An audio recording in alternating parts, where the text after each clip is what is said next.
ಇವತ್ತಿನ ವಿಡಿಯೋದಾಗ ನಾನು ನಿಮ್ಗೆ ತಿಳಿಸ್ಕೊಡ್ತೀನಿ ರೀ ಮರ್ಷ ಮತ್ತು ಪ್ರತಿಮರ್ಷ ನಸ್ಯದಾಗ ವ್ಯತ್ಯಾಸ ಏನಿರ್ತೈತಿ. ಸೊ ನೋಡ್ರಿ, ಮರ್ಷ ನಸ್ಯ ಏನಿದೆ ಅದ್ರಾಗ 8, 10 ಮತ್ತು 6 ಬಿಂದು ಪ್ರಮಾಣದಾಗ ಹಾಕ್ತಾರ್ರಿ, ಉತ್ತಮ ಮಧ್ಯ ಹರಸು ಮಾತಾರದಾಗ. ಆದ್ರೆ ಪ್ರತಿಮರ್ಷದಾಗ ಬರೀ 2 ಹನಿ ಇಲ್ಲ 1 ಹನಿ ಹಾಕ್ತಾರ್ರಿ.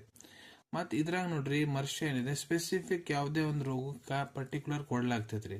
ಪ್ರತಿ ವರ್ಷ ಯಾವುದೇ ಡಿಸೀಸಿಗೆ ಕೊಡ್ಬೋದು, ಹುಟ್ಟದ ಯಂತ್ರ ಸಾಯಿ ಮಟ್ಟ ಯಾವುದೇ ಡಿಸೀಸಿಗೆ ಕೊಡ್ಬೋದು. ಮರ್ಷ ಲಘುನ ಇಫೆಕ್ಟ್ ಮಾಡುತ್ತಾ, ಇದು ಸ್ವಲ್ಪ ಲೇಟ್ ತೊಗೊಂತೈತಿ ರಿಸಲ್ಟ್ ತೋರಿಸ್ಲಿಕ್ಕೆ. ಮತ್ತು ಇದ್ರಾಗೆ ಶ್ರೇಷ್ಠ ಗುಣ ಇರ್ತಾವ್ರಿ ಮರ್ಷದಾಗ. ಇದ್ರಾಗ ಸ್ವಲ್ಪ ಕಡಿಮೆ ಇರ್ತೈತಿ ಕಂಪೇರ್ಡ್ ಟು ಮರ್ಷ.